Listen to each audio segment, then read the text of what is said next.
Amados hermanos, muy buenas noches. El Señor les bendiga. Nuestra cuarta clase de mayordomía. Hoy damos por finalizado este curso. Espero que nosotros podamos continuar con nuestro estudio.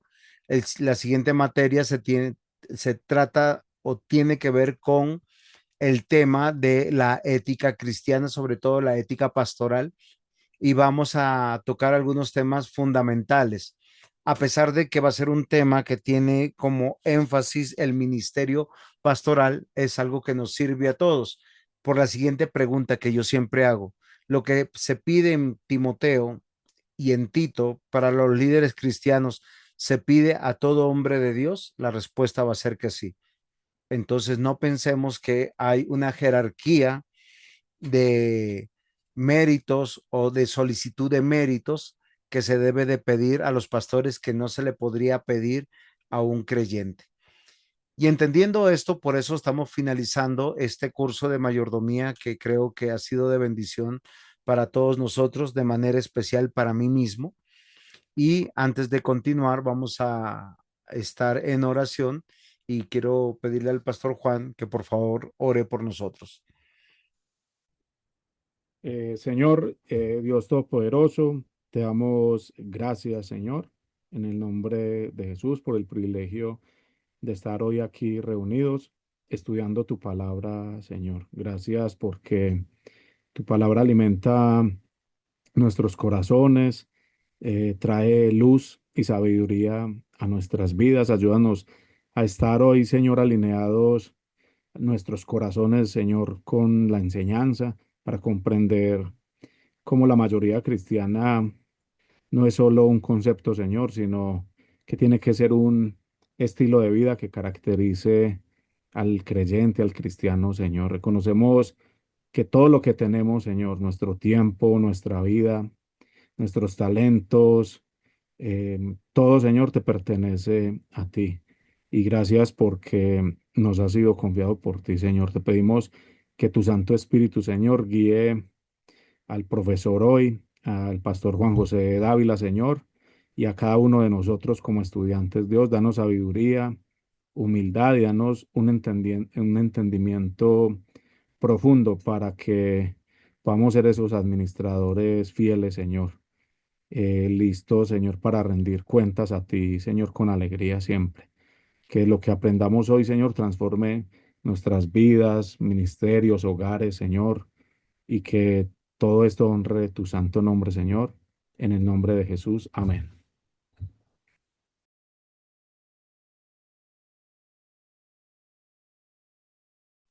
Muy bien, mis Amén. amados hermanos, gracias por conectarse, por estar pendiente. Vamos a hacer un ejercicio de poder concretar algunas cosas que hemos podido aprender a lo largo de este curso. Creo que lo primero que nos debe quedar en mente, que absolutamente todas las cosas son de Dios, que nada es nuestro, en ninguna de las tres instituciones donde Dios nos ha puesto, ni en el hogar, ni la iglesia, ni el Estado.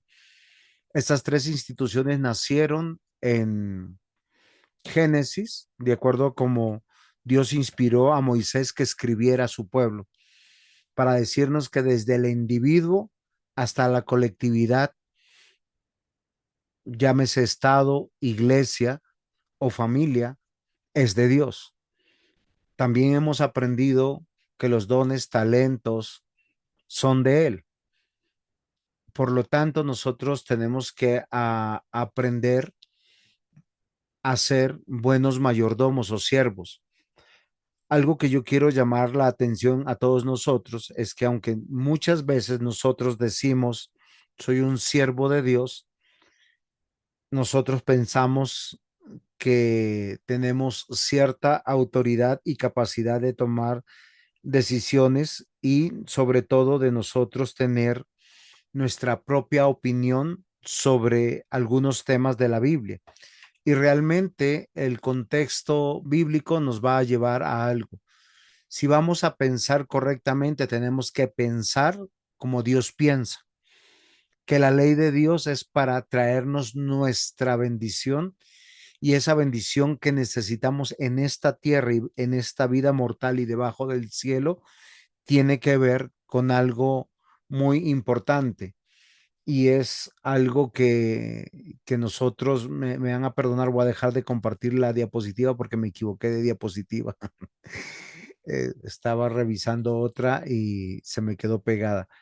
Y algo importante que tenemos que nosotros revisar, mis queridos hermanos, es algo que nosotros hemos olvidado, que estamos al servicio de Dios, que nuestra vida es valiosa cuando hacemos su voluntad. Una canción que hay a la ley de Dios, a la voluntad de Dios, es el Salmo 119. Es un acróstico maravilloso que nosotros podemos entender y comprender, pero también algo que nosotros tenemos que aprender y es a deleitarnos en el Señor. Y es algo que nosotros, y deleitarse en el Señor es aprender a ser obedientes. Y quiero terminar mi introducción que estoy haciendo hoy para esta cuarta clase de mayordomía cristiana y es de la siguiente manera. El Señor Jesús nos dijo claramente que vamos a aprender dos cosas de Él. Dice en Mateo 11, aprended esto de mí, que soy manso y humilde de corazón. Ser un buen mayordomo es entender que somos mansos y humildes. Ahora, manso y humilde no es sinónimo de tonto y ser el mandadero de todos. Todo lo contrario, el Señor nos ha puesto como señores para sojuzgar y dominar la tierra, para llenarla. Y eso es fundamental. La mayordomía, la pobreza, la verdadera prosperidad está en Cristo. Por lo tanto, hay tres aspectos que nosotros tenemos que manifestar. Nuestra generosidad, nuestro contentamiento y nuestra esperanza en la vida eterna. Cuando ponemos nuestros ojos en este mundo para a partir de la circunstancia tomar decisiones de mayordomía, lo más probable es que nos estamos equivocando.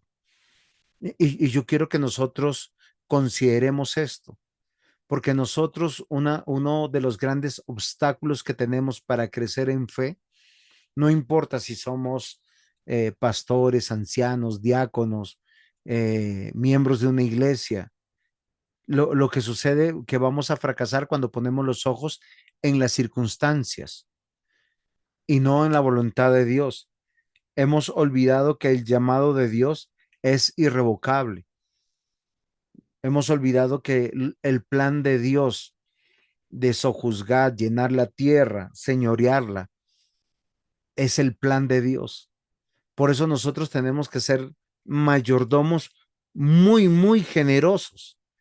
Y eso es importante, porque es fácil cuando yo planeo ayudar con el dinero de otro, con la familia de otro, con el capital humano de otro, y no cuando, como dijo Josué en el libro de Josué, yo y mi casa serviremos al Señor.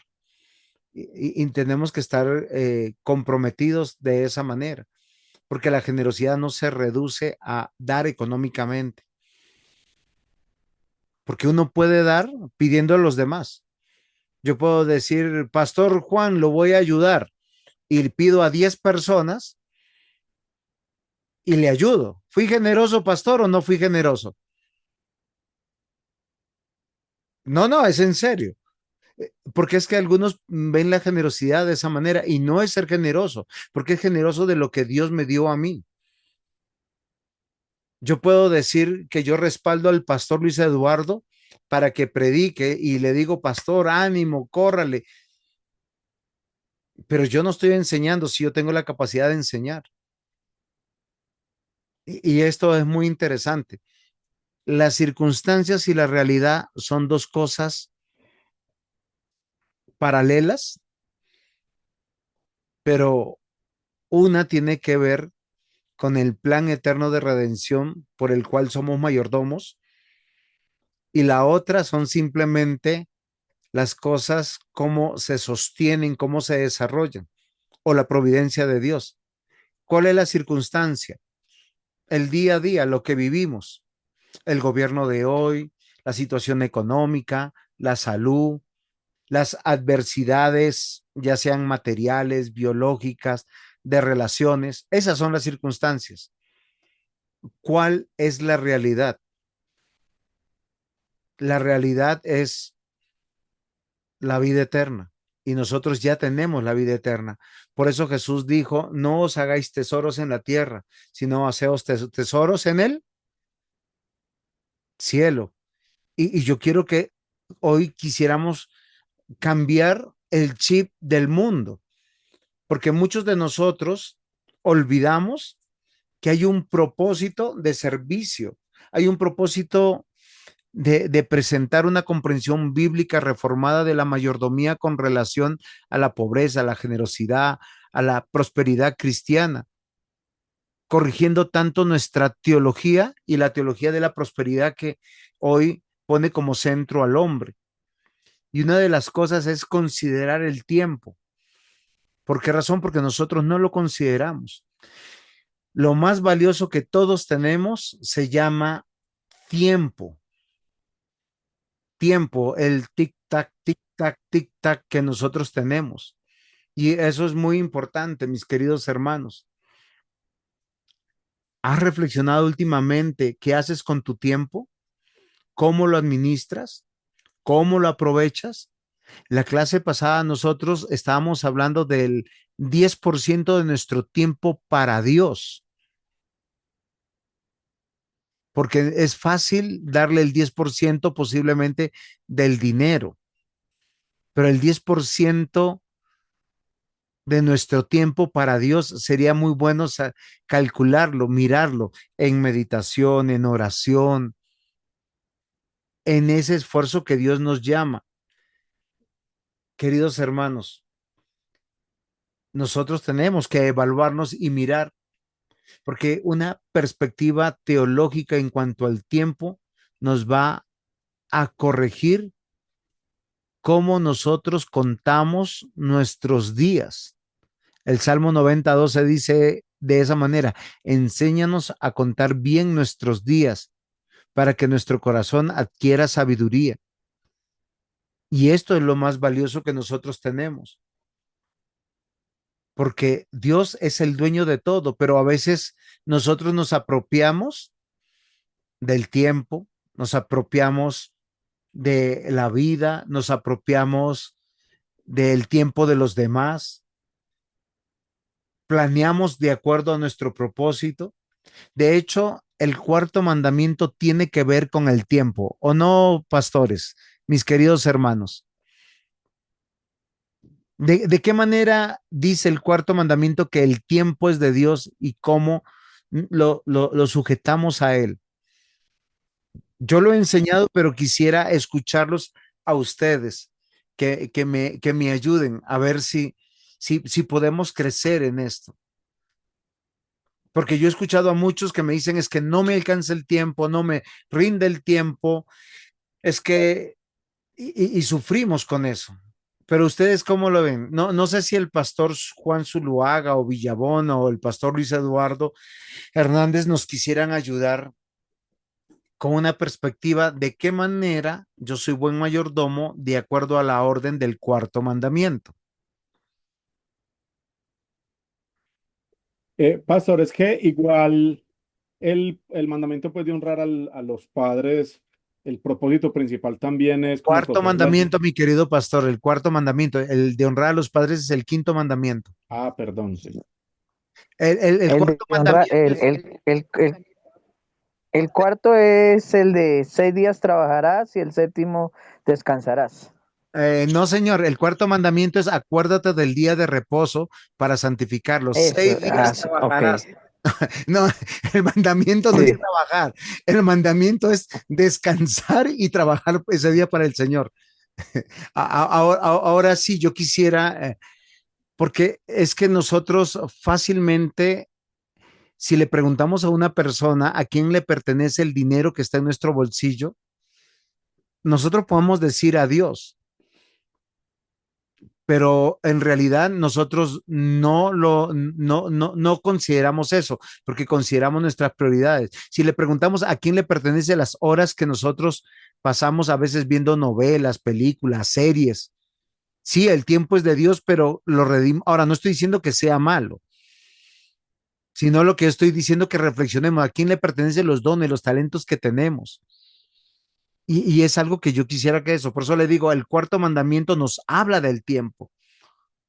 Y ahí sí es donde yo quisiera, mis queridos pastores o hermanos, si alguno me ayuda a poder analizar por qué es valioso, porque es lo único valioso que le podemos dar a Dios también.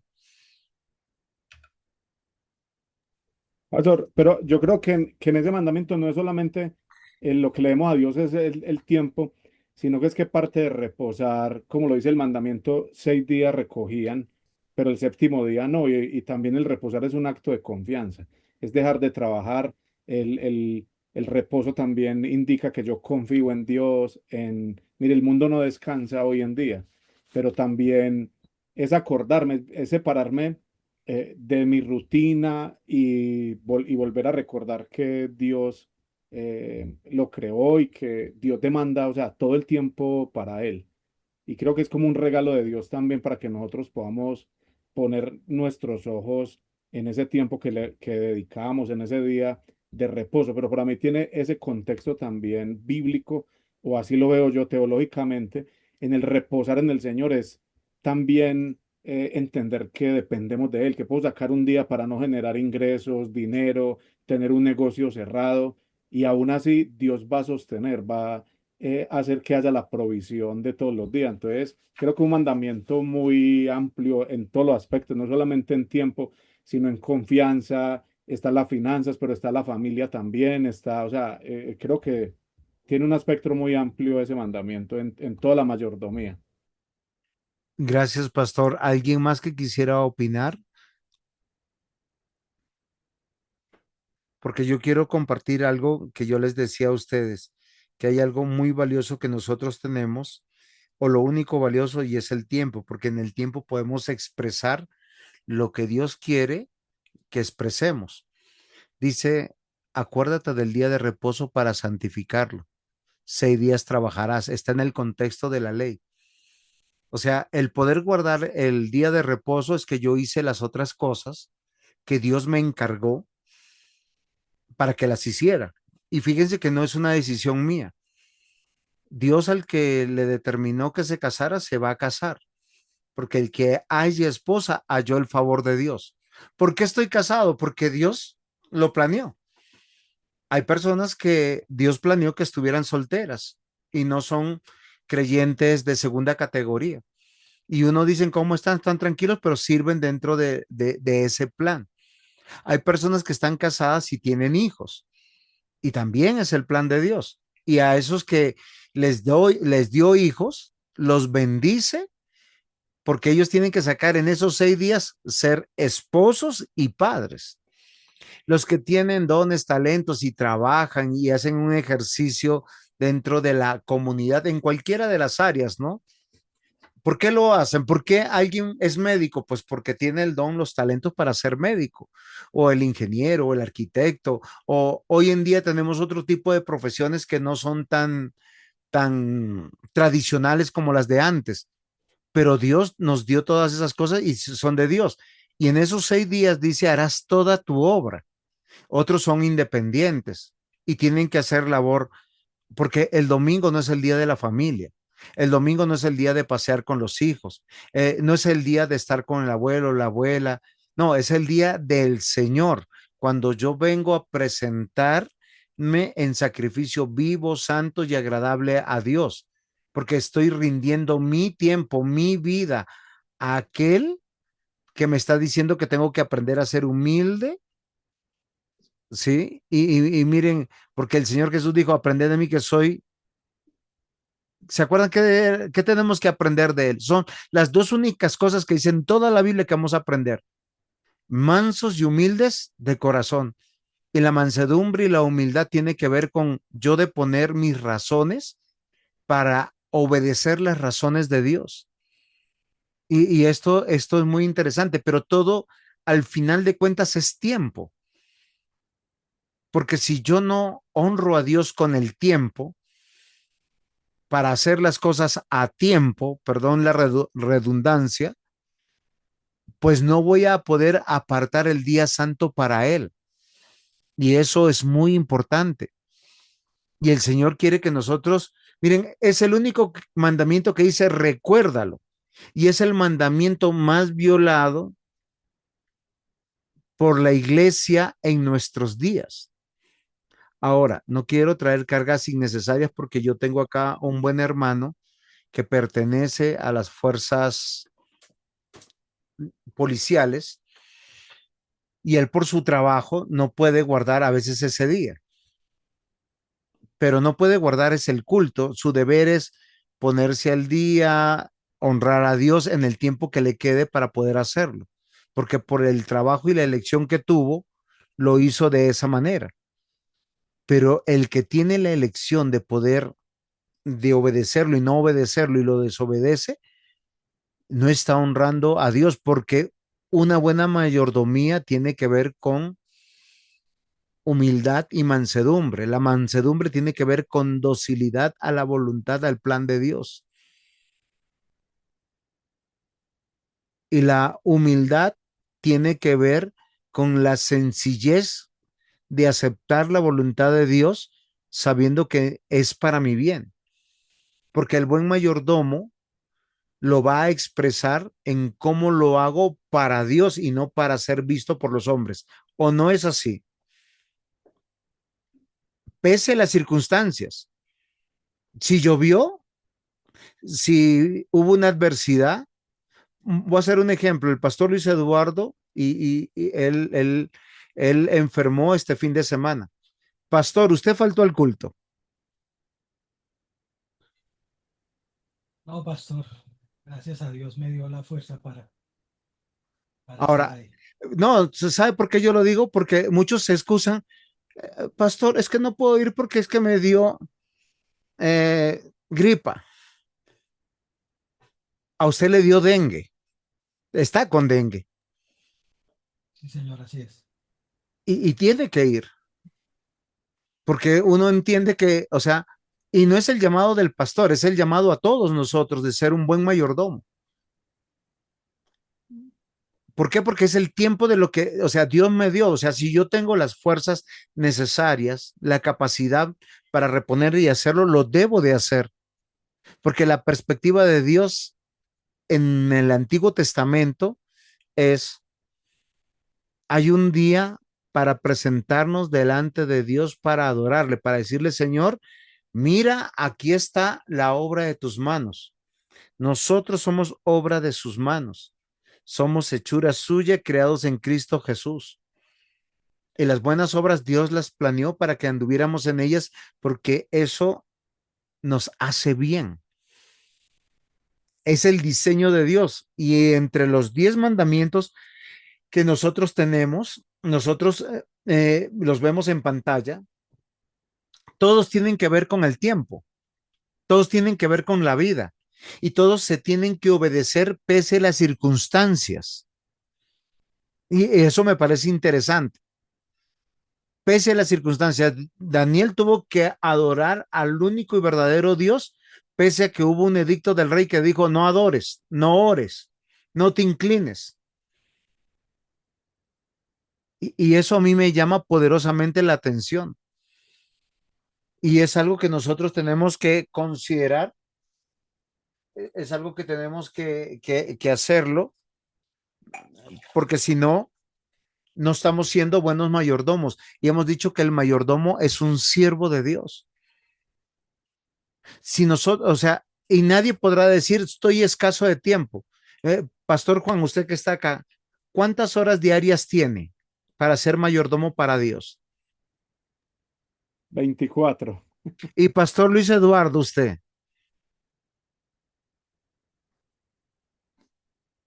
Y todo el tiempo, pastor. o sea, las mismas 24 horas. Y yo tengo 24 horas. Es que cuando decimos que todo es de Dios, es todo de Dios, aún el sueño. En paz me acostaré, asimismo dormiré, porque tú me haces descansar, dormir confiado. Dormir o vivir confiado. Estamos en las manos de Dios. Y yo quiero llamar la atención porque a veces pensamos que la mayordomía se trata de, o sea, de un llamado especial para algunos grandes siervos de Dios y olvidamos que somos un cuerpo.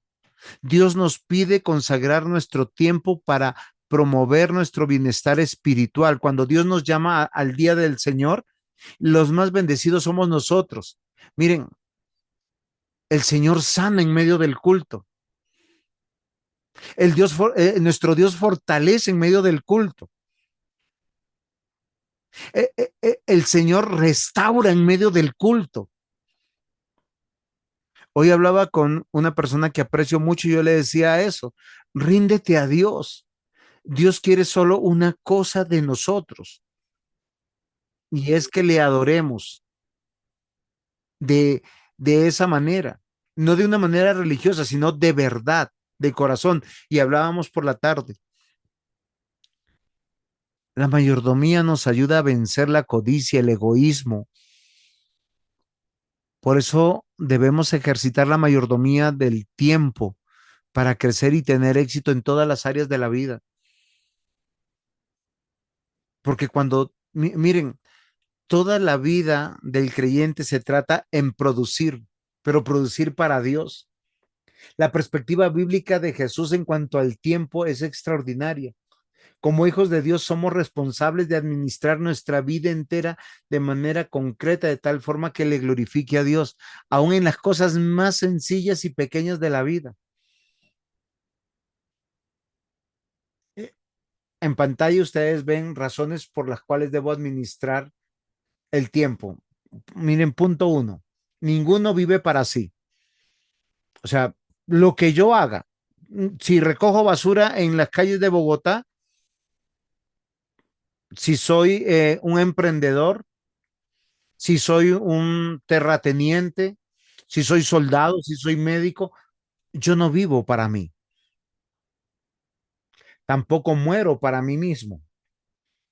La escritura dice, si vivimos para Él, vivimos. Y si morimos para Él, morimos.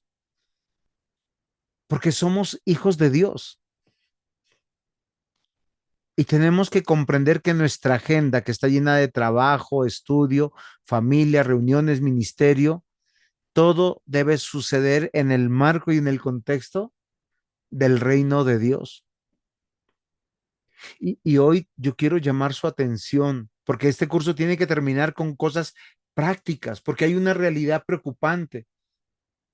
Es sorprender a las personas decir, no tengo tiempo para ir al culto, no tengo tiempo para ir a la escuela dominical, no tengo tiempo para ir a las reuniones femeniles o las reuniones de mujeres, no tengo tiempo para la oración, no tengo tiempo para leer, no tengo tiempo para predicar, no tengo tiempo para estudiar. Y si no conocemos del Señor, ¿qué compartimos? Porque nos volvemos reiterativos. Dios nos pide compromisos, no excusas. Organizarnos como mayordomos es la realidad de aquel que está creciendo en fe y que se está disciplinando. La escuela, la universidad, los consultorios, el trabajo, la familia, llenan nuestras agendas. Pero nosotros tenemos que entender y comprender qué es lo que nos llamó a ser nuestro Dios. Hay personas que no tienen tiempo porque trabajan de sol a sol. Hoy recordé a un buen hermano que ha dejado de enseñar en la iglesia porque le está yendo muy bien en el trabajo.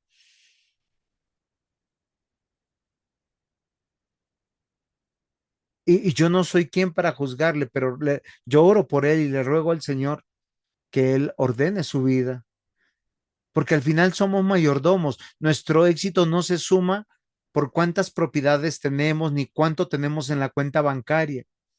Hay un llamado a considerar y ahora esta reflexión tiene que ser introspectiva, o sea, hacia adentro, hacia mí. ¿Es este nuestro caso? Eres un cristiano que no tiene tiempo, que no ha organizado su tiempo. El tiempo es importante, mis amados hermanos.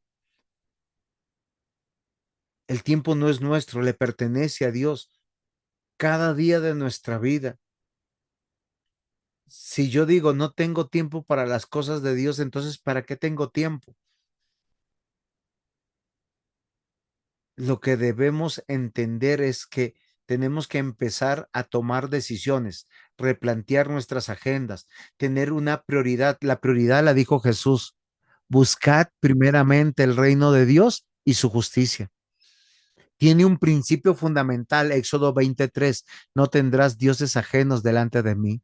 O sea, nada que me ocupe mi tiempo por encima de glorificarle a Él, yo debo de reevaluar, porque Dios debe tener un lugar supremo en toda nuestra vida, porque Él es nuestro proveedor.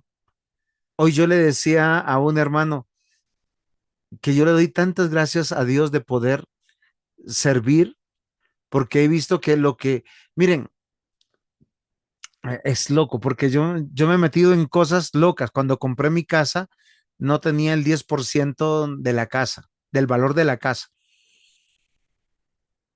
Y me metí en ese desafío. Al final, obviamente, parte había unos ahorros, alguien me lo prestó, me presté del banco, pero al final lo pude pagar. Pero todo vino de Dios. Y en esa época, hace muchos años atrás, yo le decía al Señor: Señor, yo quiero una casa para que en este lugar podamos predicar tu palabra y servir. Y en ese momento que comprábamos la casa, ni yo sabía que iba a ser pastor, ni sabía que iba a predicar, y mucho menos sabía que iba a estar la iglesia en mi casa. Hoy pasan todas esas cosas. Entonces yo me doy cuenta que mi tiempo no es mi tiempo, mi dinero no es mi dinero, todo es de Dios. Y Dios lo organizó de tal manera. Ahora, yo no soy yo, obviamente, yo soy un siervo inútil que veo la obra de Dios. Nuevamente, el texto de la Biblia dice, somos Efesios 2:10. ¿Ustedes se acuerdan? ¿Alguno de mis pastores acá presentes se acuerda de Efesios 2:10 de memoria?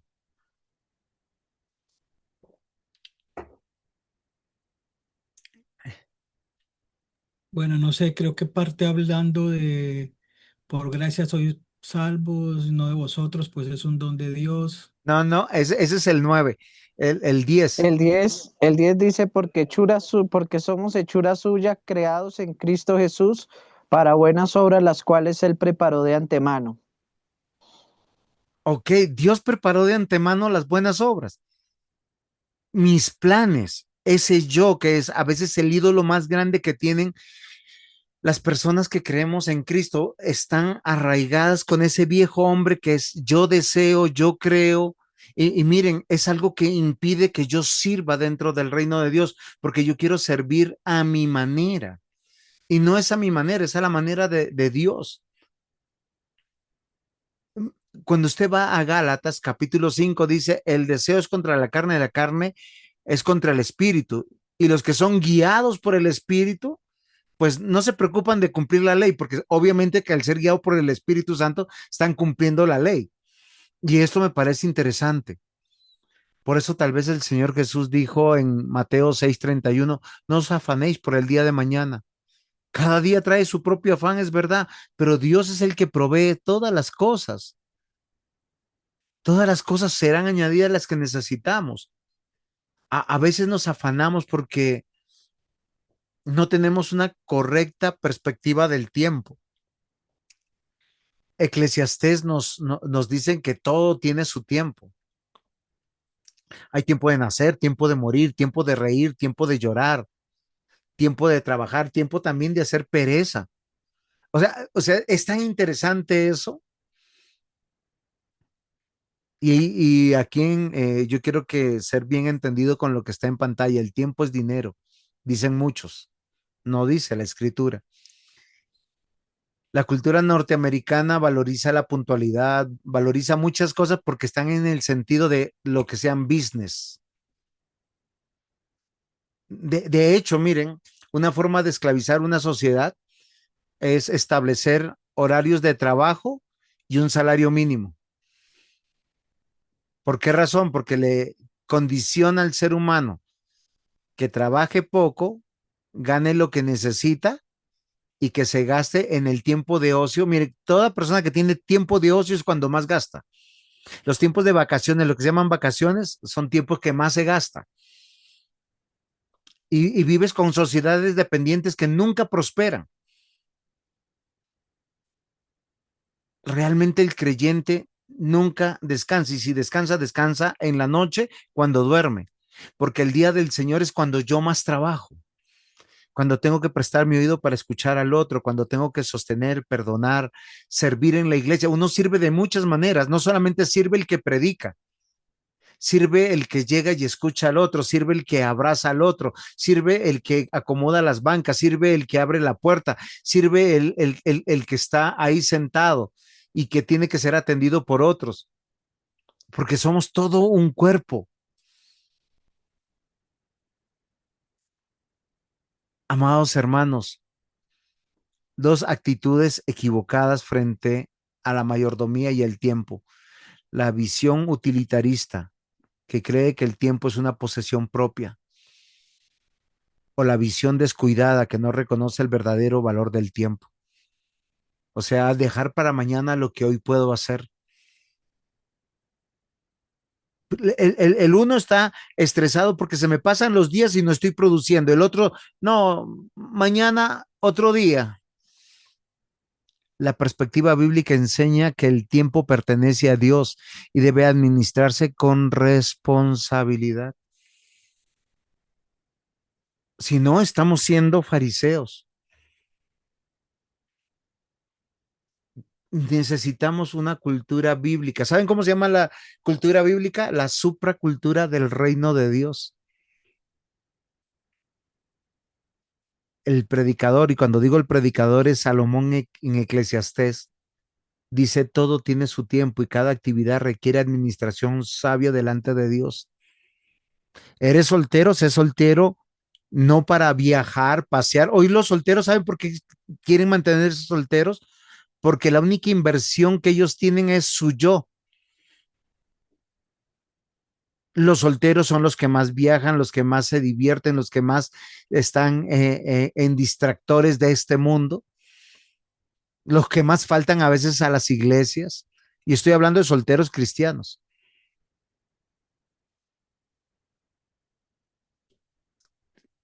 Salomón, al escribir Eclesiastés guiado por Dios, dice todo tiene su tiempo, pero lo que está diciendo es que cada actividad requiere la administración bíblica sabia delante de Dios. El consejo de Eclesiastés es, eres padre, tiene una prioridad. Eres esposo, tiene una prioridad.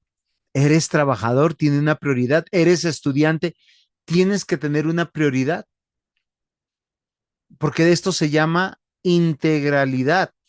Y esto pudiera ser una buena ética del reino de Dios. Y todo lo que se requiere, o sea, tiene un propósito, tiene un orden, tiene una decisión. ¿Por qué hay personas que enseñan en las iglesias? Porque se queman las pestañas escudriñando las escrituras, preparando sermones, enseñanzas. Eso no es que llegan al púlpito y ¡pah! Le golpeó el Espíritu Santo. Y hermano, les traigo un mensaje que el Señor me ha tocado hoy para decirles. Eso no es verdad.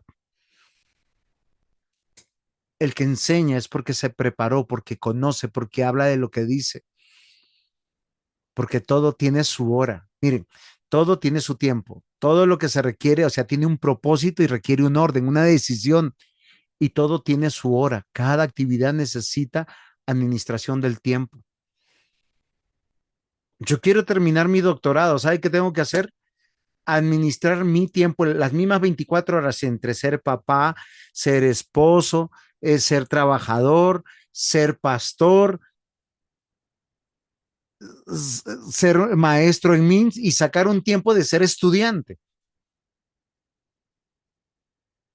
Porque si no, no voy a presentar nada y puede pasar 10 años diciendo, es que estoy estudiando el doctorado y no terminar un solo curso ni un solo requisito. La Biblia nos presenta tres enseñanzas dentro de la parábola de las vírgenes. Y miren lo interesante para no predicar sobre el pasaje. Dice, prepárate para seguir. ¿Quiénes lo hicieron? Llevaron aceite adecuado para el tiempo de espera. Ustedes conocen la parábola de las 10 vírgenes, no las voy a repetir.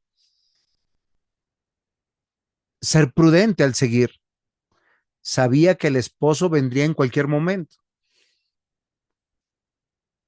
Decídete a seguir. Las 5 vírgenes sensatas entraron por su buena mayordomía. ¿Cómo yo me rindo como buen mayordomo, redimiendo bien el tiempo, organizando el tiempo? No lo puedo concentrar. Voy a hacer un ejemplo. Es que esta semana voy a ser esposo. Si solo soy esposo, dejo de ser padre, dejo de ser trabajador, dejo de ser estudiante. Al final, cuando llegue el día de reposo y le digo, Señor, mira la obra de tus manos, y el Señor me dice, oiga, buen esposo, te felicito, y el resto, Dios, perdóname. Es que ser buen mayordomo requiere que nosotros tengamos una cultura bíblica de administrar bien el tiempo del reino de Dios, reconocer que todo es de Dios y que tenemos que ser productivos y proactivos. La parábola de los talentos los dice. Hay 3 características de aquellos que fueron premiados: por su fidelidad, por su diligencia y por traer réditos o ganancias de lo que Dios nos dio. Miren lo interesante.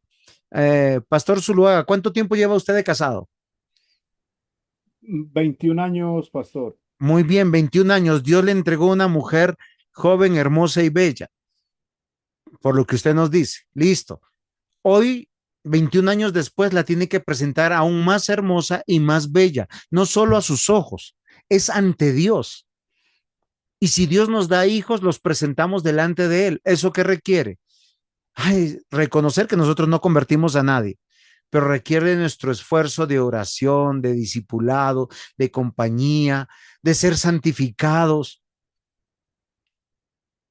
Y, y son 2 cosas que deberían, por el diseño de Dios, acompañarnos hasta el día de nuestra muerte. La Biblia dice que aquello que Dios ha unido no lo separe el hombre, matrimonio. No existen ex hijos. Nuestros hijos tienen subidas, bajadas, super bajadas, caídas en el pozo y de ahí se levantan con nosotros. No, porque es que a veces no, uno piensa o sea, pensemos en los hijos de Abraham. Bueno, en el hijo que Dios escogió para la salvación, Isaac. Él tuvo momentos de subidas, pero tuvo momentos de bajadas terribles. Pensemos en Jacob, momentos de subidas, sí, y momentos de bajadas que mentiroso, engañador, traicionero. Esa es la historia de ser padre, de ser hijo, porque hay un resultado. Como trabajamos para el Señor, sea en el hogar, la iglesia o en el estado, tendríamos que escuchar de Dios: bien, buen siervo y fiel, entra en el gozo de tu Señor. La buena mayordomía del tiempo se ve en la preparación, prudencia, fidelidad y fruto. Dejémonos de excusas. Como hemos llegado a una conclusión, todos tenemos el tiempo. Hay tiempo para todo, pero a veces nosotros vamos satanizando cosas, excusándonos en otras, cuando nosotros estamos llamados a ser aquellos que practicamos la cultura bíblica de administrar el tiempo del reino de Dios. Y esto es muy interesante, porque aquí podemos aplicar el concepto del diezmo, del tiempo para nuestras áreas. Porque a veces cuando hablamos del diezmo solo pensamos en plata. Y si yo di mi diezmo completo, yo soy fiel, buen siervo. Ahora yo les quiero hacer pensar. Toda nuestra vida está relacionada con el diezmo y la mayordomía. Es darle a Dios el 10% del 100% de todo lo que tenemos: dones, talentos, dinero, posesiones, ministerio. ¿Cómo la ven? Hoy yo quiero que reflexionemos.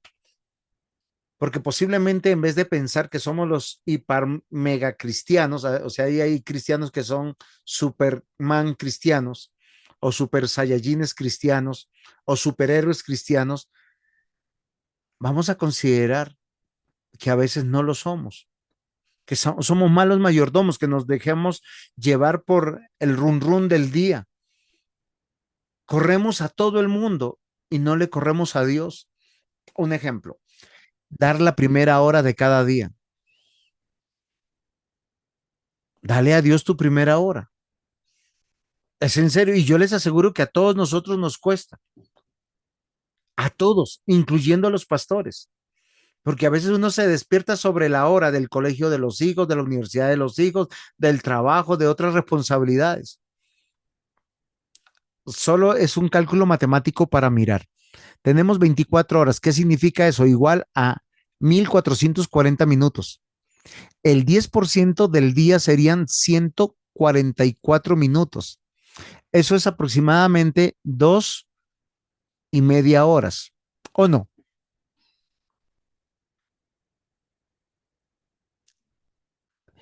Y algo interesante que el Señor nos pone en la medida no es un tiempo de religiosidad.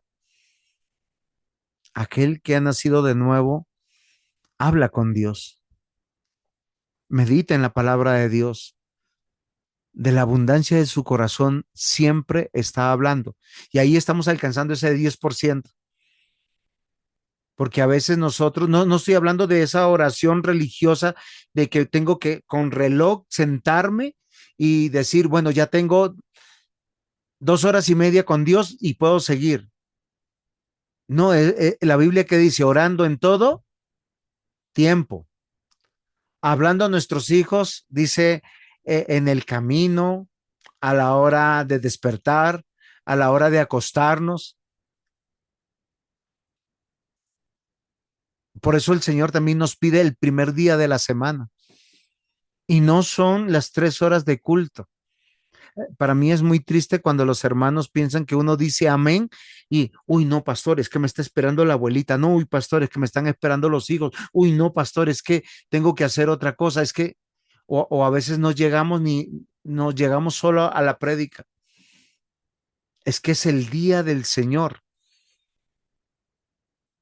porque en ese día alimentamos nuestra alma, fortalecemos nuestro espíritu, reposa nuestro cuerpo.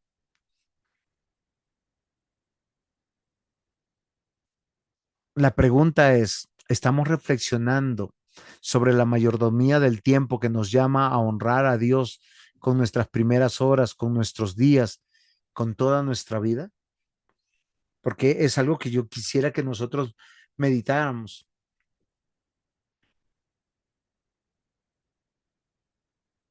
Si no lo estamos haciendo, estamos robando a Dios. Si yo trabajo y lo hago para mi propia gloria, le estoy robando a Dios. Acá hay una tabla solo de cálculos, como para demostrar qué deberíamos hacer. Si de la semana sacamos un día 3 horas con 40 minutos, al mes serían 14 horas con 30 minutos, al año serían 170 horas. Son solamente cálculos matemáticos reflexivos. No es que tienen que ser estos minutos. El diezmo del tiempo tiene que ver con nuestra vida para Dios, con esa porción. Y yo pongo algunos ejemplos.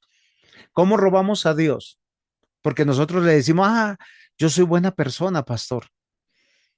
Yo sirvo en la iglesia. El domingo damos 3 horas, el sábado 2 horitas, el viernes 1 hora y así. Pero el domingo a veces llegamos tarde a culto. O nuestro cuerpo está y nuestra mente está en otro lado. A veces nuestro tiempo se va en compras, en redes sociales, en entretenimiento, en cenas, en películas, en distracciones, en trabajos extras, en asuntos personales, en reuniones innecesarias, trámites personales y decimos necesitamos descanso. estudios, hobbies. Ahora, yo no estoy satanizando nada de eso. Lo que yo estoy diciendo que nuestros momentos libres los ocupamos más en estas cosas que en las cosas que les debemos dar a Dios. ¿Por qué nuestras iglesias no crecen? A veces por nuestro mal testimonio o nuestro antitestimonio, porque le quedamos mal a la gente, porque no les pagamos, porque damos... alguna vez alguien llegó acá a la iglesia y no voy a decir nombres, pero para darme quejas de su vecino, porque el vecino gritaba, y cuando digo vecino no estoy especificando que sea hombre o mujer. O sea, los vecinos veían que en esa casa vivían mal. Y lamentablemente hasta el día de hoy no sabe que el vecino de ese vecino, que es miembro de la iglesia, me conoce. Y me dice, ¿y es miembro de su iglesia? Pero ¿cómo regaña a sus hijos? ¿Cómo le grita?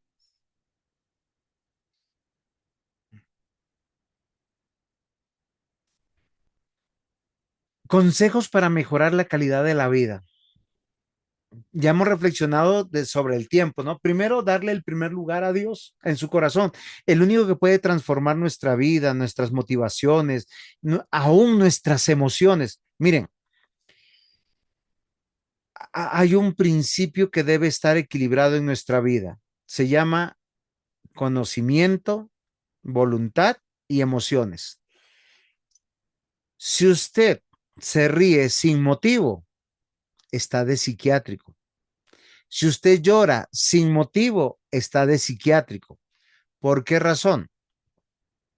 Porque todas las cosas que nos producen algo de emoción debe ser resultado de una decisión. Y toda decisión es resultado de algo que yo pude determinar que voy a hacer. Un ejemplo, mañana me voy a despertar temprano, le voy a traer un ramo de flores a mi esposa, unos chocolates. Yo lo medito. ¿Por qué lo voy a hacer? Estoy de aniversario. Mi esposa cuando me vea con los chocolates y con el ramo de flores, ¿qué va a hacer? Se va a alegrar.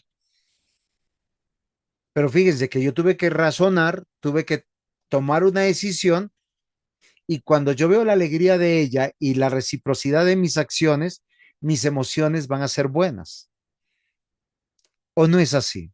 Ese es el equilibrio correcto para que nuestras emociones, por eso que el servir a Dios, cuando yo puedo presentar la obra de sus manos, saber que lo que estoy haciendo es correcto conforme a su voluntad,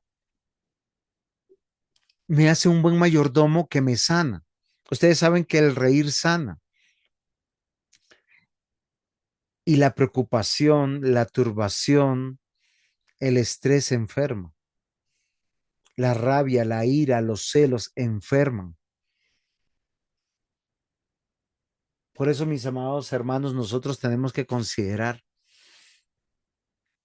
entregarnos totalmente a nuestro Dios, con todo el corazón, con toda nuestra alma, con toda nuestra mente, con todas nuestras fuerzas. Esto no solamente tiene que ver con dinero, porque la escritura es muy clara. Miren, a veces la codicia nos invade.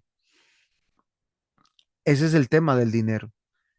El pueblo de Dios en el Antiguo Testamento no solamente diezmaba, ofrendaba y no solamente hacía, pagaba impuestos para sostener al rey, para sostener el ejército, para sostener las obras de arreglos del templo o cualquier otra cosa. A veces uno dice, ¿y cómo vivían?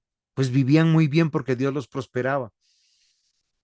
Pero a veces nosotros somos muy miserables, muy tacaños. Queremos que otros den y nosotros no lo hacemos de corazón. El Señor, miren, en su palabra habla de dar primicias de nuestros frutos, de dar el diezmo de toda ganancia, dar a Dios lo mejor de lo nuestro. El no hacerlo es robarle a Dios,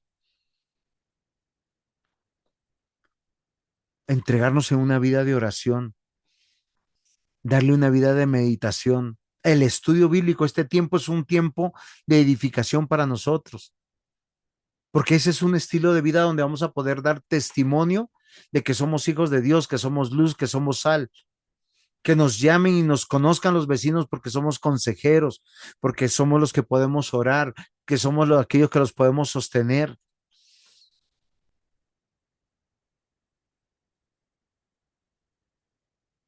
Y estar dando testimonio el día del Señor con una vida de adoración al congregarnos. La escritura dice en 1 Corintios 15:58, así que hermanos míos amados, estad firmes y constantes, creciendo en la obra del Señor siempre, sabiendo que vuestro trabajo en el Señor no es en vano. Usted quiere un versículo de mayordomía, firme, constante, creciendo,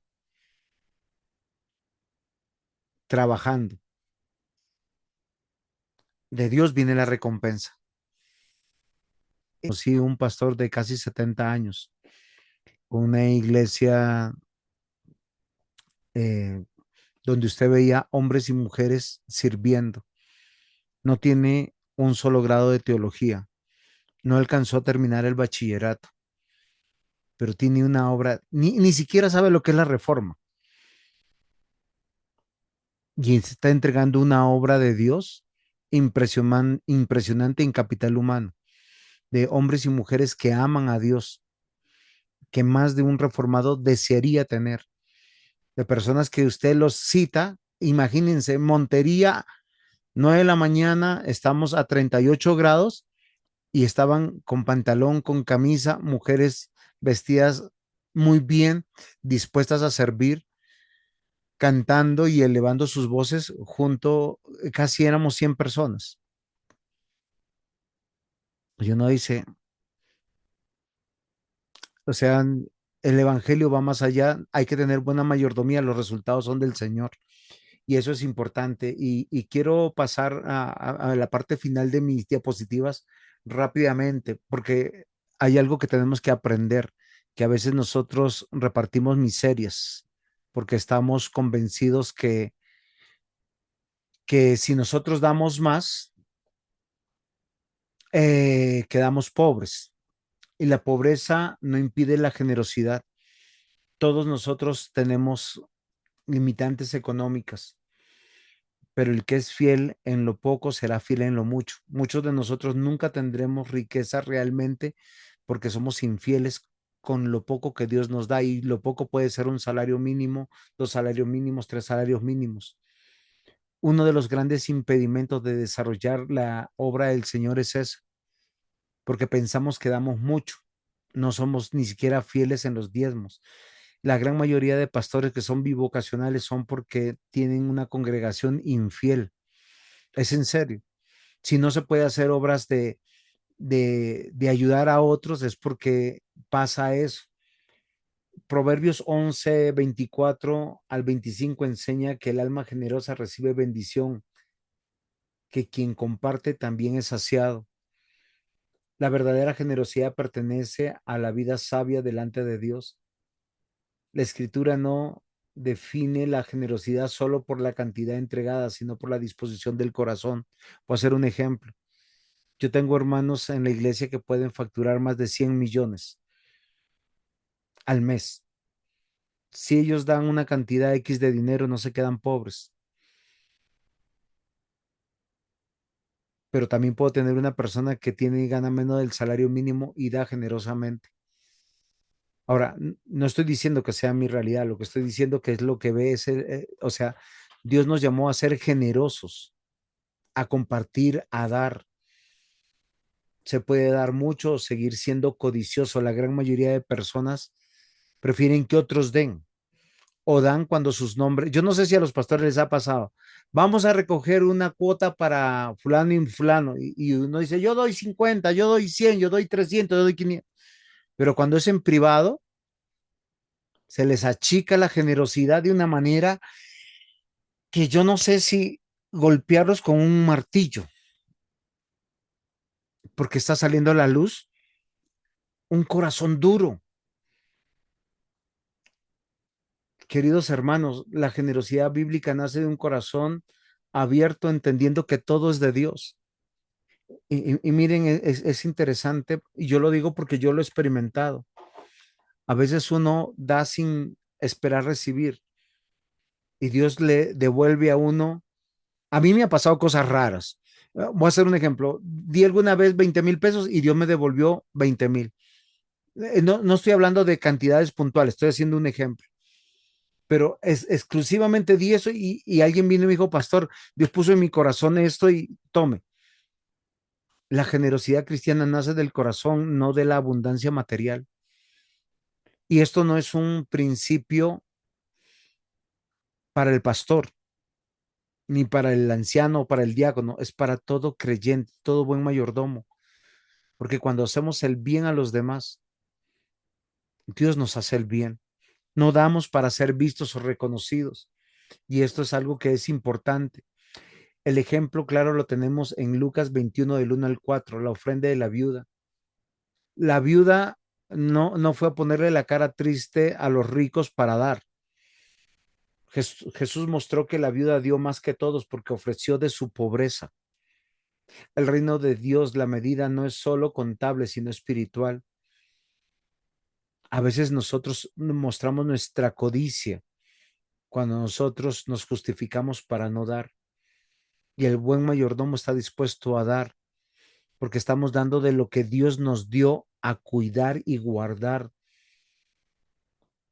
Dios mira el corazón y la proporción y ahí es donde somos evaluados. O sea, yo estoy cuidando todos los bienes de Dios. Mi casa no es mi casa. Mi economía no es mi economía. ¿Sí? Mi mercado no es mi mercado. Y entendemos que la iglesia no debe presionar a los pobres irresponsablemente, pero tampoco debe excluirles de la dignidad de participar con generosidad. Es que es lo más lógico. Miren, queridos hermanos, yo les digo, en nuestra iglesia nos acostumbramos a hacer ágape el día de la cena del Señor, de acuerdo a Corintios 11. Corintios 11 dice que el día del ágape era el día de la cena del Señor. Y yo lo sé porque yo sé que hay hermanos que luchan con su economía y no tienen, pero hay hermanos que dan para compartir todos y todos comemos igual y comemos abundantemente hasta que o sea, hasta que el ombligo se nos sale, no, no de gula, sino se sirve bien.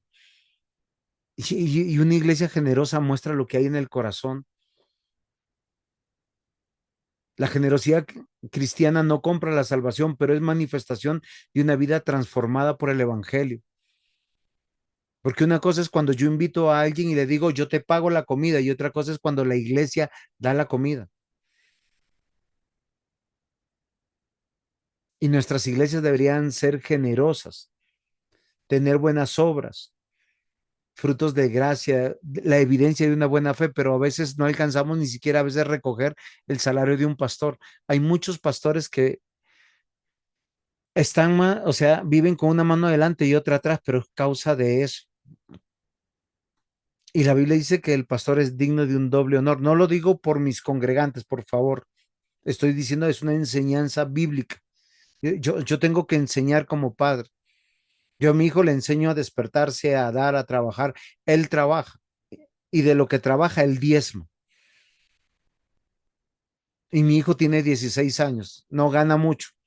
De hecho, le pagan poquito, no le pagan bien. Pero de lo que él da, él sabe. Miren, las iglesias de Macedonia nos dan un ejemplo. Ellos tenían una pobreza muy profunda y una abundancia muy generosa. Ellos dicen, no impidan que nosotros demos. La generosidad de Macedonia fue la obra de la gracia de Dios. Pablo une tres realidades: tribulación, pobreza y generosidad. Y es una regla para nosotros medirnos, porque ellos no dieron de lo que les sobraba. Eso no tiene, o sea, si yo doy cuando me está sobrando, pues no estoy dando. Estoy haciendo lo que tanto juzgamos en la Iglesia Católica Romana, que estamos teniendo, como ellos dicen que es, como una caridad. No, no, no es pobreza, no es diezmo. Yo no me acuerdo cómo lo dicen ellos, La ofrenda que nosotros debemos presentar es del corazón porque sabemos que Dios nos bendijo para dar. Pastor Zuluaga, usted me iba a ayudar. Limosna creo que es la Ah, es palabra. limosna. Muy bien, gracias, pastor. Y la mayoría de nosotros damos limosnas. Limosnas en nuestro tiempo, limosna. Miren, nos acostumbramos a ser limosneros y hay un principio, miren, querido pastor, gracias por hacerme recordar, porque hay un principio. La Biblia dice que nosotros no somos limosneros. Todo aquel que tiene una familia de Dios. Voy a hacerles un ejemplo. Si yo caigo en una desgracia y les digo, pastores, estoy pasando por una desgracia, sé que van a orar por mí, sé que me van a mandar saludos, pero sé que algunos dirán, bueno, le mando 20,000, le mando 50,000. Entre 5 o 10 personas se solucionó el problema a veces de esa angustia, pero quien no tiene una familia de Dios es un limosnero, un mendigo que tiene que estar diciéndole a otros que ni tienen que, ni se preocupan por él. La verdadera generosidad nace de un corazón transformado porque es obra de Dios. No se mide la generosidad con el conocimiento. La pobreza no impide la generosidad y es voluntaria. No es con una pistola en la mano, porque la verdadera generosidad comienza con la entrega de corazón. Saben, yo admiro mucho a un anciano en México. Yo lo conozco hace varios años. Él se pensionó de ser maestro, él y su esposa, y él divinamente pudo haberse vuelto a emplear. Pero ¿sabe qué él dijo? Yo voy a diezmar de mi vida a la iglesia. Él diezma su dinero común y corriente, pero él diezma de su tiempo. Él se convirtió en maestro de escuela dominical, en maestro de teología en la iglesia. La iglesia cuando él comenzó tenía aproximadamente 80 miembros, hoy tiene más de 300 miembros. Tienen 11 ancianos, como 16 diáconos. Si no me mal me acuerdo, de pronto estoy dando mal el número, pero él me dijo, pastor, yo no necesito más dinero, necesito servir al Señor. Si nosotros tuviéramos el 10% de los miembros de nuestra iglesia que diezmaran en la iglesia con dones, con talentos, con habilidades, nuestras iglesias crecieran. Pero a veces nosotros no consideramos esto. Damos de lo que nos sobra y a veces ni damos. Cristo es el fundamento supremo de generosidad. Él vino y se dio al 100%. Dio su vida. El Hijo Eterno se humilló, tomó forma de siervo y se entregó por amor. Él dijo que él era el siervo de los siervos. Y a veces nosotros olvidamos la verdadera generosidad. No nace del mérito humano, sino de contemplar a Cristo y responder con gratitud. Hoy yo quiero que nosotros, y perdón las imágenes, ¿no? No vayan a satanizarme por las imágenes ahora. Es para recordar y mirar. Son gráficos muy dicientes. Es que me hablaron de Rick Warren, ahora me van a salir de la cruz. La generosidad imita a Cristo. No damos para ganar o obtener mérito delante de Dios, sino porque hemos entendido que lo que tenemos es por gracia. Yo alguna vez de joven creo que blasfemé contra Dios con las siguientes palabras. Nunca saldré de mi tierra, amo mi tierra y daré mi vida por mi tierra. Y a los 25 años decidí irme de mi tierra, donde perdí mi familia, mi vida, mi dignidad, absolutamente todo.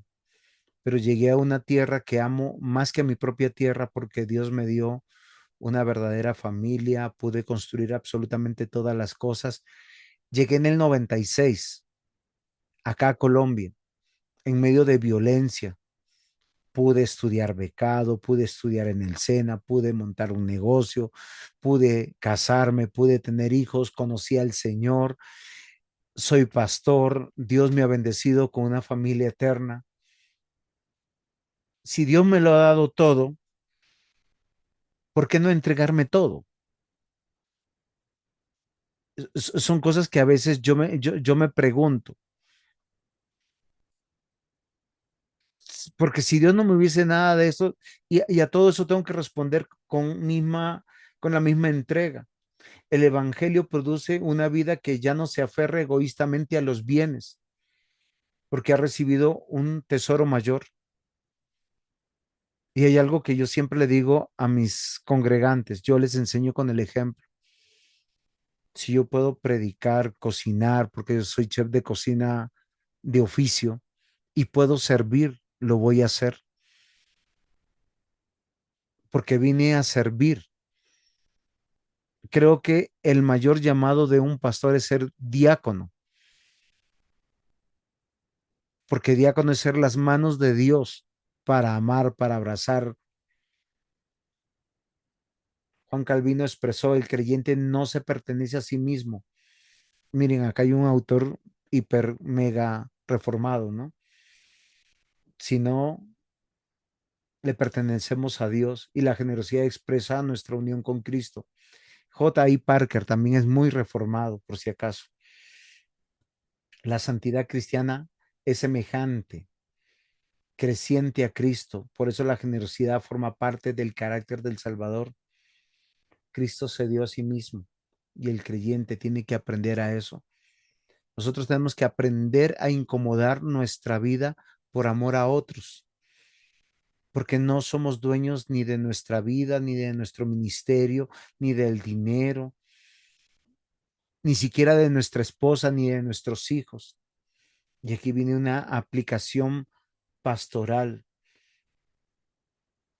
No pensemos en que decirle al pobre no dé. La iglesia no debe excluir a los pobres de la bendición de participar en la generosidad, pero tampoco debemos darle unas cargas abusivas. Debe enseñar una generosidad libre, proporcional y gozosa y centrada en Cristo. O sea, más aumenta tu fe, tú sabes que tú tienes que dar. El pobre no debe ser avergonzado por dar poco, ni manipulado para dar lo que no tiene. Nosotros tenemos en la iglesia un principio. Si un hermano está pasando un sufrimiento, le pedimos a los hermanos que no lo ayuden personalmente, individualmente. ¿Saben por qué? Porque el hermano queda en deuda con esa persona. ¿Qué decimos? Vamos a recoger un dinero y lo damos en nombre de la iglesia. Honramos a Cristo, porque hay muchos que quisieran dar, pero no dan o no pueden dar. Servir es amar, edificar, pero es en el nombre de Cristo. No es en nombre del pastor, no es en nombre de Benecer, es en nombre del amor de Dios. Es una iglesia que está detrás. Sí, pastores, si estoy equivocado, me jalan las orejas, por favor. Sí, la mayordomía no es garantía mecánica de riqueza. Dios conoce nuestro corazón. En Malaquías 3:10 dice que Dios llama a la fidelidad y promete bendición y abriré las ventanas de los cielos, porque el que es fiel en lo poco será fiel en lo mucho. Y eso es interesante, porque es un mensaje dirigido a Israel dentro del pacto mosaico, o sea, dentro de la ley. Casi siempre la crisis que nosotros vivimos en la economía es porque profanamos las cosas de Dios, el mandato de Dios, y es algo que nosotros tenemos que considerar. El dar no nos garantiza que vamos a recibir. El dar nos garantiza que somos hijos de Dios, que Dios es fiel a su pacto y nos llama al arrepentimiento y a la restauración. Y esto es algo muy importante, porque la restauración de la fidelidad a Dios es en ver que Él ha sido providente en todo lo que nosotros necesitamos. Y hay cosas que ni siquiera nosotros sabemos que las necesitábamos y Dios nos las puso ahí. Y a veces una gran necesidad es no tener para que otros nos ayuden. A veces la provisión de Dios es yo querer hacer algo que no puedo hacer.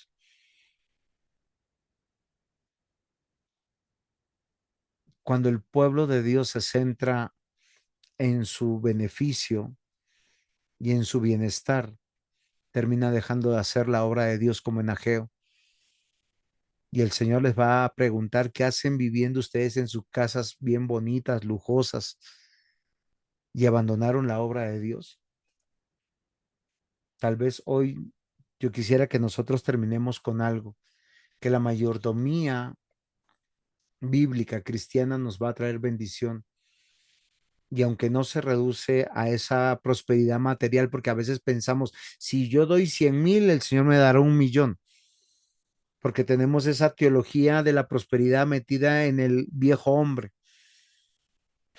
Dios bendice a su pueblo, pero la bendición que Él da va más allá de la prosperidad económica.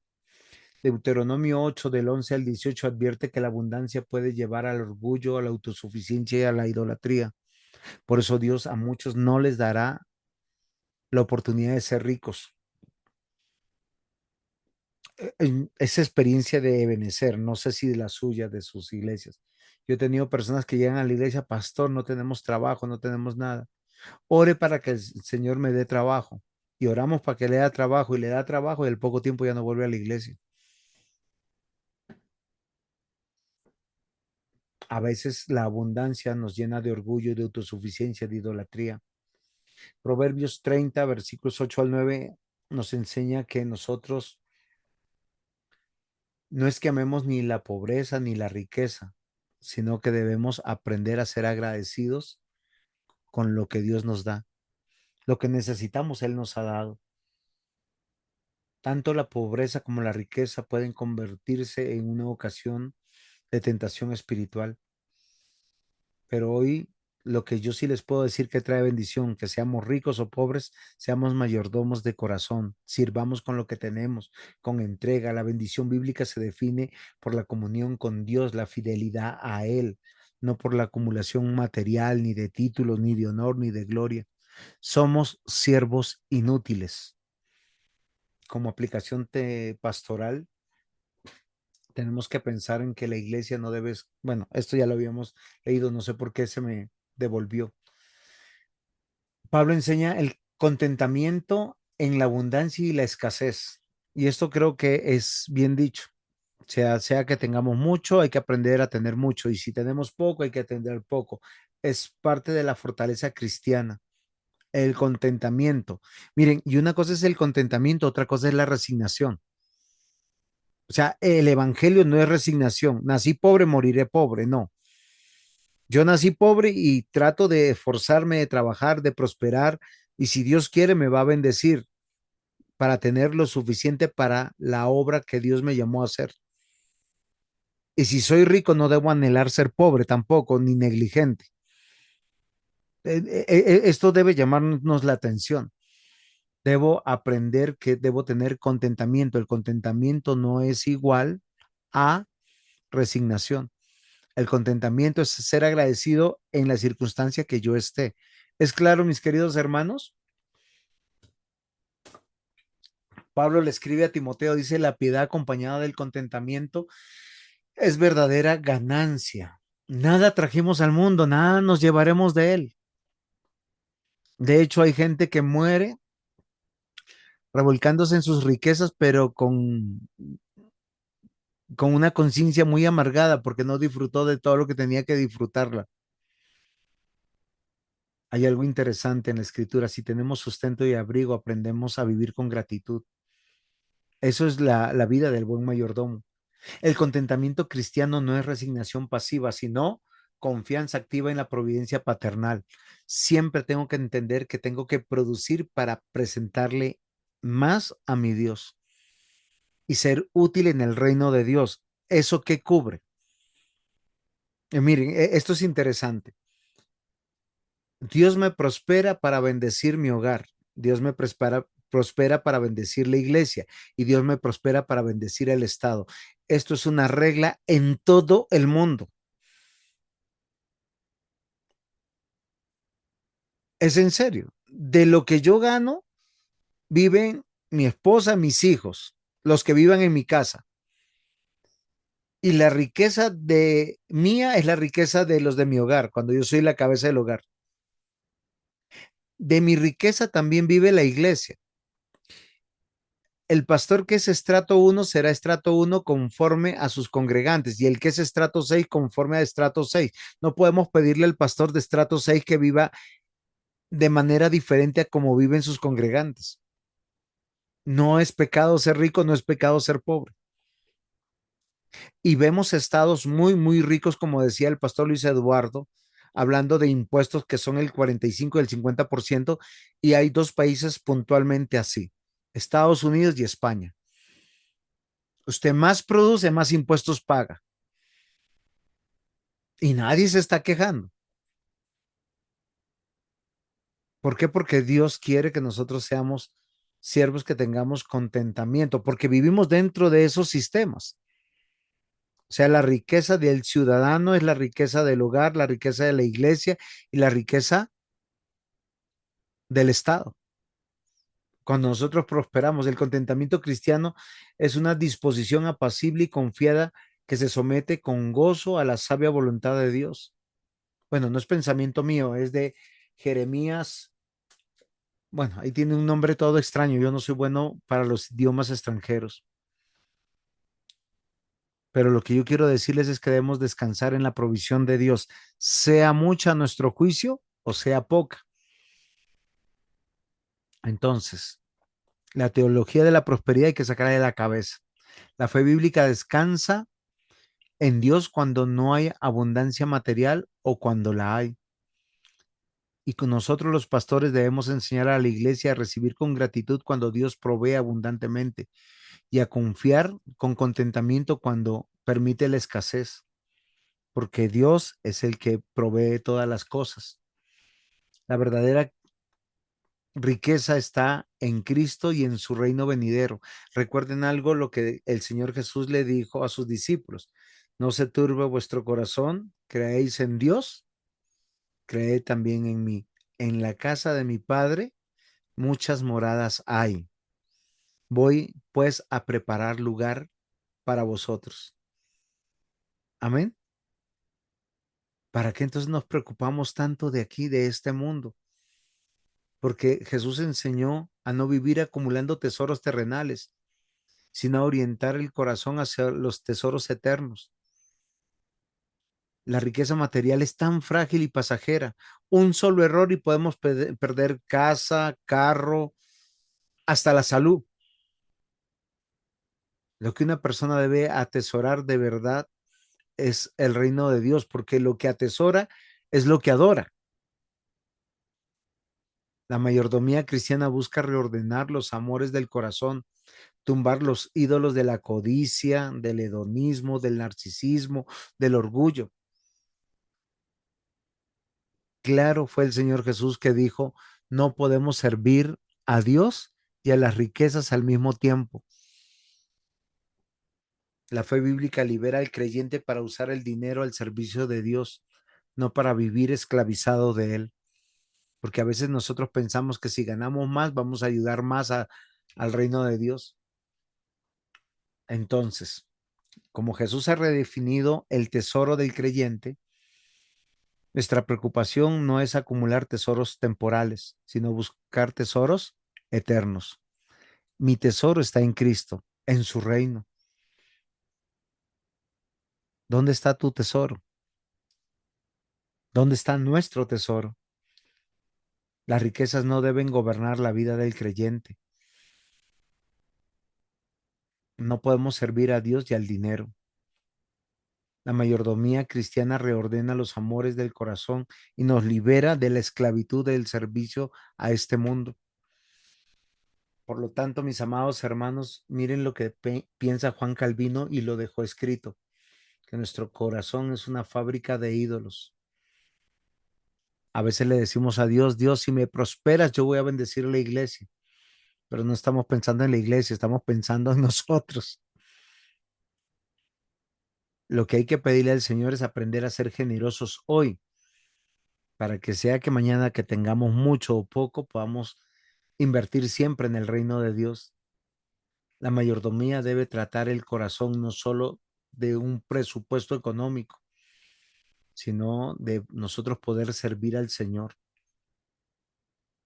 Y si Dios te prospera mucho, Pablo le escribió a Timoteo qué es lo que debe de enseñar. Enseña que los ricos no deben ser altivos, ni poner su esperanza en la riqueza, sino en el Dios vivo. Es un trabajo para los pastores, pero a veces ¿sabe qué pasa con los pastores? Que damos mucha honra a los que aportan más en detrimento de aquellos que no aportan. Nos sometemos a la voluntad de los que diezman y ofrendan que aquellos que realmente nos necesitan. Y eso habla mal de nosotros también.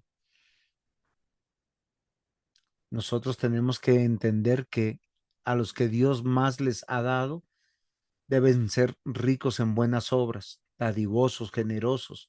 Yo no estoy enseñando nada que no esté en la escritura, porque eso es discipular. Si tú tienes, tienes que dar más, ser consecuente. O sea, Dios no te está pidiendo que tú hagas un sobreesfuerzo. Voy a hacer un ejemplo. Si tú ganas 1 millón, ¿cuánto tienes que diezmar? El 10%. Si ganas 100 millones, ¿cuánto tienes que dar? El 10%. Si no ganas nada, pues no des nada, porque es el 10%. Pero es que Dios siempre nos bendice. Pablo no manda a odiar los bienes, sino a no idolatrarlos. Cuanto nosotros más corregimos nuestra vida pasada, vamos a poder entender qué es vivir para Dios. Abraham nos dio un ejemplo, vivir como peregrino. Ese creo que es un principio de ser siervo extraordinario, de mayordomo. O sea, saber que vamos, estamos de pasadita por esta tierra. La mayordomía cristiana administra los bienes presentes a la luz del reino venidero. Pero a veces solo nosotros pensamos en función de nosotros, de nuestra esposa y de nuestros hijos. El creyente trabaja, posee, da, sirve en este mundo, pero su esperanza está en la eternidad. Señor, allá yo tengo un lugar, tengo una habitación en la casa del Padre, tengo el sustento asegurado, tenemos una ciudad permanente. Eso es esperar lo eterno. De acá nada llevaremos. Por eso tal vez nosotros tenemos que tener una perspectiva escatológica. Ah, este nombre está raro, Gerard Voss. No lo sé pronunciar bien, pero es un buen teólogo de nuestros tiempos, reformado, por si acaso, para aquellos que me hablaron de Rick Warren. También tenemos buenos autores aquí. La vida de fe en la escritura se orienta hacia el cumplimiento escatológico en las promesas de nuestro Dios. La mayordomía vista desde esta perspectiva no es simplemente ética financiera, sino nace del corazón, de un corazón que sabe que soy peregrino, que estoy de pasadita de este mundo, que nada me llevaré de acá. Y miren, hay algo interesante. ¿Cómo dijo el Señor que oráramos? Señor, danos el pan de cada día. Si hoy tengo para ayudar, ayudemos sin la carga de pensar en el mañana. Pero a veces muchos dan diciendo, si yo doy mucho hoy, mañana no voy a tener. El Evangelio corrige la desesperación, la codicia, la ambición. Amados hermanos, el creyente pobre tiene grandes esperanzas. El creyente rico también tiene esas mismas esperanzas, pero debe aprender más humildad, más sencillez y mirar hacia la ciudad de Dios. Es un contexto que lo enseña Agustín de Hipona, cuando nos hace pensar en el contexto de la ciudad de Dios. La mayordomía en Cristo nos va a desafiar a muchas cosas, que nuestra única ganancia es Cristo. Todo el resto no tiene mayor valor, sea que tengamos mucho, tengamos poco. La verdadera prosperidad cristiana pertenece a Cristo. Si queremos ser formados en algo, es perdón, justicia, adopción, comunión, vida eterna, esperanza, resurrección. Si estamos en Cristo, somos ricos en Él, así como lo fue Esmirna. La iglesia de Odisea era rica, pero Jesús dice, el ángel del Señor dice, era pobre espiritualmente. La pregunta es, ¿dónde está tu esperanza? En Cristo tenemos perdón, justicia, adopción, comunión con Dios, vida eterna, esperanza, resurrección. Tenemos un lugar en la eternidad sin preocuparnos de las cosas de este mundo. Hoy la invitación de la mayordomía es a darnos enteramente a Cristo, porque esa es la verdadera prosperidad. John Murray, otro buen autor reformado, nos enseña. Está ahí en la diapositiva, querido pastor.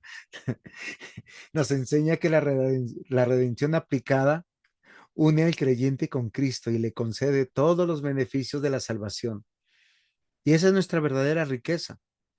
Por tanto, la mayordomía cristiana debe enseñar a usar los bienes temporales sin absolutizarlos, a dar sin manipular a Dios, a ayudar sin paternalismo. O sea, a veces queremos ayudar diciendo, yo te ayudé. No, hay que ayudar en el silencio viene de Dios a través de una iglesia. Y eso debe ser muy importante para nosotros. Y queridos hermanos, como iglesia debemos discipular tanto al pobre como al rico,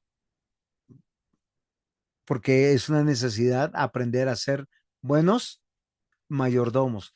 Recordar que siempre Dios está supliendo todas nuestras necesidades. Muy bien, mis queridos hermanos, yo llego hasta aquí un poco cansadito, pero los dejo, me quedo en sus manos. Estoy acá para sus preguntas, para sus aportes, y si usé muchos autores reformados, también me regañan, por favor. No, estoy molestando yo. Yo soy bueno para molestar.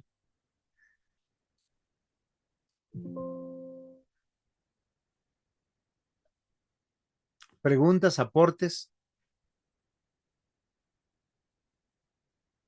QAP nos ganó a la mañana. Pastor Luis Eduardo, ¿puede orar por nosotros para terminar, por favor? Mandaré el examen de esta clase a ver los que deseen hacerlo.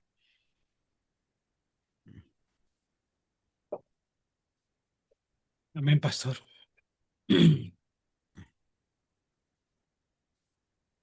Oh Dios, muchísimas gracias por el tiempo que nos has permitido, por nuestro pastor Juan José, el desarrollo de la clase, la metodología, la pedagogía, todo lo que tú, Señor, con las ayudas, los recursos y todo lo que has puesto en sus manos, Señor, dando la sabiduría, el entendimiento, Señor, pero también el amor, el temor, la paciencia, Señor, de poder enseñarnos bajo tu dirección, bajo tu cuidado, Señor. Te agradecemos por todo ello, Señor, y rogamos por su vida. De igual manera, por cada uno de nuestros hermanos, cada asistente a la clase, Dios mío, muchísimas gracias. Sabemos, Señor, que traes la enseñanza, Señor. Rogamos, Señor, que eh, nos ayude, Señor, a asimilarla, a hacer los correctivos que tengamos que hacer, asumir las responsabilidades con la responsabilidad que cada uno en el rol tiene, sin desconocer que en cada uno, Señor, Dios, somos mayordomos y que debemos de en todo darte la gloria, Señor, y ser buenos administradores. Gracias por estas clases, este tiempo, Señor, y rogamos también por el próximo tema. Pedimos, Señor, también nos guíes, nos ayudes y nos des la sabiduría, Señor, para asimilarlo y para de manera responsable, Señor, en todo, Señor, dar siempre el resultado, Señor, que se requiere, Señor, una labor tan maravillosa como la que tú concedes, Dios. En el nombre de Jesús, guárdanos en esta noche, guarda a mis hermanos, nos unimos en cada ruego, en cada petición, rogando, Señor, que tengas misericordia de nosotros. Muchas gracias, Dios, en Cristo Jesús. Amén. Bendiciones, muchas gracias a todos. Gracias, pastor. Nos vemos en la Gracias. próxima clase. Buenas Gracias, hermano. noches.